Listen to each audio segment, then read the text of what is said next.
माझी विनंती आहे की मुकी गाढवाची तुम्ही पकडलेली आहे, मुकी जनावरांची पकडलेली आहेत, मुकी गाढवाची पकडलेली आहेत, त्या मुक्या गाढवांना सोडा आणि ज्यांनी अदानीचा प्रकल्प आपल्या तालुक्यामध्ये आणलाय ना त्या बोलक्या गाढवांना पकडा. अत्यंत शांततेमध्ये चाललेलं आहे आंदोलन, चिघळण्याचं काम करू नका. आम्ही अत्यंत लोकशाहीला मानणारे लोक आहोत. आज स्वतंत्र दिन आहे, आम्हाला आमच्या देशाचा अभिमान आहे आणि आम्ही ज्या देशाचा अभिमान बाळगतो आणि ज्या देशाच्या जमिनीवरती आम्ही राहतो ती आमच्या देशाची जी काही जमीन आहे ती आमची जमीन आहे, ती आमच्या ताब्यामध्ये राहिली पाहिजे. म्हणून आज आम्ही या रस्त्यावरती येऊन बसलेलो आहोत. हे लक्षात घ्या. काल कदाचित तिथल्या प्रशासनाला समजलेलं असेल की आम्ही 1950च्या अगोदरचे आदिवासी राहिलेले नाही आहोत.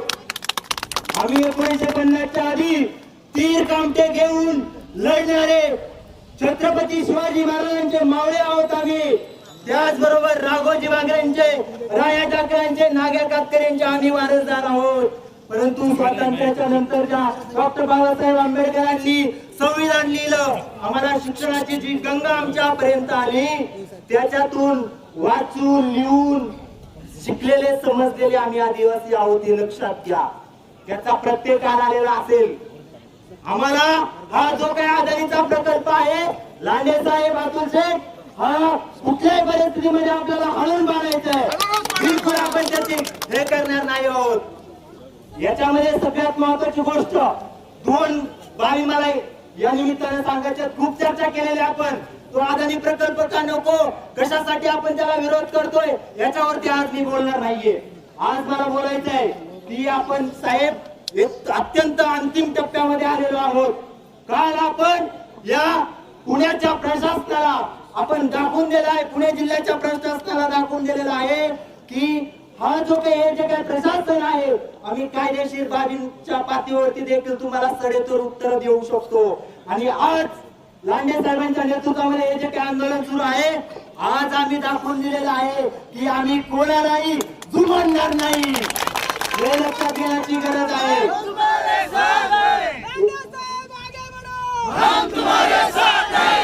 21 तारीख मला विनंती करायची आपल्याला सगळ्यांना.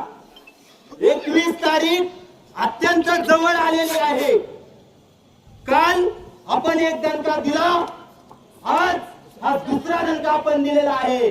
परंतु यांच्या शेवपेटीवरती आपल्याला शेवटचा खेळा ठोकायचा आहे आणि तो शेवपेटीवरचा खेळा 17 तारखेला पुण्यामध्ये जे काही आंदोलन होणार आहे त्याच्यामध्ये आपण तो शेवपेटीवरती त्यांचा खेळा ठोकणार आहोत.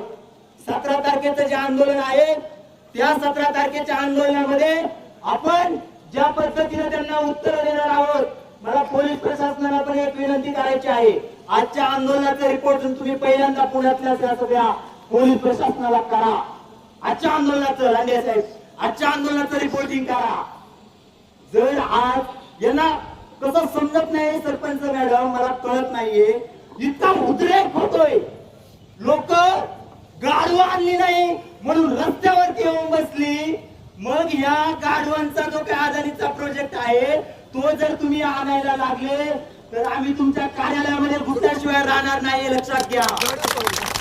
ज्या महाराष्ट्र प्रदूषण नियंत्रण मंडळानं ही जनसुनावणी अपेक्षित लावलेली आहे ना त्याच्या समोर आपण उपोषण करतोय. माझी विनंती आपल्याला, तुम्ही असाल, विद्यमान आमदार साहेब असाल, लांडे साहेब असतील, आपल्या तालुक्याचे तमाम जे नेते मंडळी आहेत, आम्ही आपल्या या सगळ्या नेते मंडळींच्या नेतृत्वाखाली लढायला तयार आहोत. परंतु आपली एकजूट अत्यंत महत्वाची आहे. बाकीच्या गोष्टीवरती आपण नंतर बोलू. बाकीचे बरेचसे मुद्दे असतील, वादाचे मुद्दे असतील साहेब, आपण त्याच्यावरती नंतर बोलू. परंतु अदानी प्रकल्प हा एकमेव मुद्दा आहे आणि हा अदानी प्रकल्प म्हणजे शिवजन्मभूमीला गहाण ठेवण्याचं कारस्थान आहे. शिवजन्मभूमीला गहाण ठेवण्याचं कारस्थान आहे आणि हे कारस्थान जर आम्ही हुदून लावले नाही तर आम्ही कुठले छत्रपती शिवाजी महाराजांचे वारसदार, आम्ही कुठले राघोजी बांधे राया ठाकरेंचे वारसदार. म्हणून लक्षात ठेवा, इथं उपस्थित असलेला एक एक नागरिक आणि या सगळे आमचे जे काही पत्रकार मित्रमंडळी आहेत यांच्या माध्यमातून ऐकणाऱ्या सर्व लोकांना विनंती करायचे, आमच्या पुण्यातल्या लोकांना आम्हाला विनंती करायचे की आपल्या या जुन्नर आणि खरं म्हणजे जुन्नर आंबेगाव खेड सगळ्या ठिकाणी लोक येणार आहेत.